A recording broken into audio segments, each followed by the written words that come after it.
Labrīt! Mans vārds ir Andrijs Almals, un es esmu no partijas Brīvība. Tagad es jums pastāstīšu, kas mēs tādi esam un ko mēs domājam. Mēs esam jaunākā Latvijas partija ar nosaukumu Partija Brīvība, brīvs no bailēm, naidu un dusmām. Šie vārdi simbolizē cilvēku spēju būt brīvam un pieņemt atklāts un godīgs lēmumus. Šajās vēlēšanās mēs startējam ar numuru 13. Un mūsu kandidātu sarakstā ir 27 kandidāti.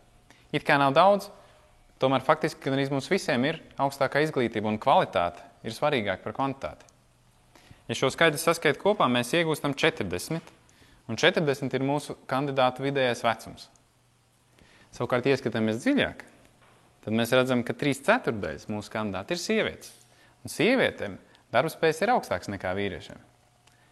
Tomēr mēs negatavojamies sastrādāties tikai ar sievietēm. Mūsu skatījumā galvenais ir profesionāla un zinoša valdība pretstatā politiskām valdībām. Tas nozīmē, ka, lai no kāda politiskā spēka nāktu zinošs nozars eksperts, mēs taču varam strādāt kopā. Jo galu galā mūsu galvenā vērtība taču ir cilvēks.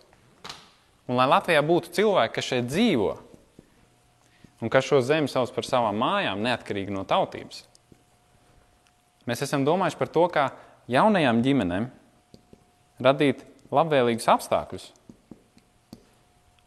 un stabilitātes sajūtu. Piemēram, valsts galvojums mājokļu iegādai, kur par katru bērnu valsts atmaksā daļu no atlikušās aizdevuma summas. Mēs uzskatām, ka ir jānovērtē sievietes kā mātes lomu sabiedrībā, samazinot par 1 gadu pensionēšanās vecumu par katru bērnu.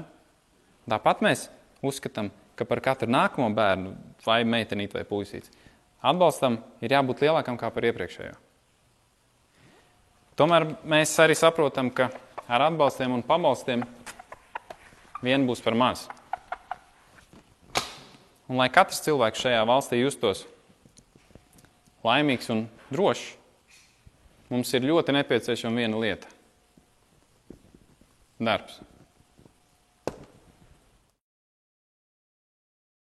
Tomēr mēs labi zinām, ka šodien cilvēkiem darba trūkst. Taču tajā pašā laikā mēs arī dzirdam, ka trūkst darba roku. It kā muļķīgi. Tāpēc mēs domājam, ka valstī ir jāpievērš lielāka vērība tam, kā strādā NVA, lai saprastu, kādēļ nav izdevies kopā ar darba devējiem atrast efektīvu risinājumu. Nav nekāds noslēpums, ka mēs esam darītāji tauta. Tas nozīmē, ka esam ražotāji, ka esam izgudrotāji. Tomēr šobrīd ir tāda situācija, ka katrs 5. strādā tirdzniecībā.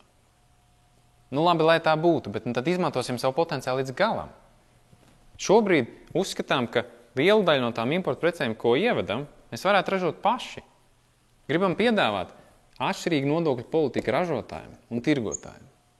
Turklāt, lai to arī tiešā tekstā varbūt nevar ierakstīt likumā, valsts var lobēt savu ražotāju. Un mūsu eksportētājiem daudz aktīvāk var palīdzēt mūsu vēstniecības ārvalstīs. Un bez šaubām valstī ir jārūpēs par to, lai rastos un turpinātu darboties jauni uzņēmumi un attīstītos jau esošie uzņēmumi. Lai tam palīdzētu, viens risinājums ir samazināt birokrātiju, Eiropas fonda apguvē un arī birokrātiju vispār. Uzņēmumiem un iedzīvotājiem ļoti svarīgi ir taisnīga tiesa. Tomēr nebūs melots, ka iedzīvotāju vidū šobrīd nevalda uzticība mūsu tiesu varai. Un tiesu procesi bieži vien ir ļoti ilgi, dažkārt pat bezgalīgi ilgi.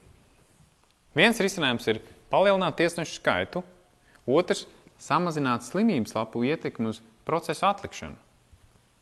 Tomēr kopumā ne jau aizliegumu vai ierobežojumu sakārto šo valsti. Šeit galvenais ir godprātīga attieksme. Piekritīsiet, ja lieta ir nonākusi līdz tiesai, tas jau ir galējais situācijas risinājums.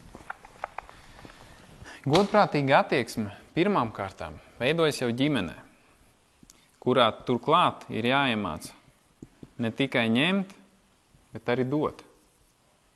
Tikpat svarīgi ir arī skola, kur izglītības programma izstrādē ir jāiesaista daudz vairāk pedagogi, nevis ierēģi. Turklāt katrā Latvijas reģionā ir jābūt pieejamai papildus izglītībai īpaši apdāvinātiem bērniem, piemēram, izmantojot IT risinājumus. Un augstākai izglītībai par valsts naudu ir jābūt specialitātēs, kuras valstī ir nepieciešams. Mēs esam maza valsts. Tomēr gandrīz katrā rajonā pēc vecās sistēmas mums ir pa slimnīcai. Slimnīca var būt mazāka, bet tad tam ir jābūt specializētākām. Tajā pašā laikā daudz lielākam uzsvaram ir jābūt uz ambulatoru aprūpu visā Latvijas teritorijā un, protams, uz bezmaksas neatliekumu palīdzību. Gribam sakārtot un efektīvāk īstenot principu nauda seko pacientam, jo veselības nozarē visām finanšu plūsmām no valsts kases līdz pakalpojumu sniegšanas vietām ir jābūt detalizētām un skaidri redzamām. Lūk, tas ir tas, ko mēs domājam. Sīkāka informācija par mums varat atrast mūsu mājaslapā www.partijabrīvība.lv, un šajās vēlēšanās mēs startējam ar numuru 13.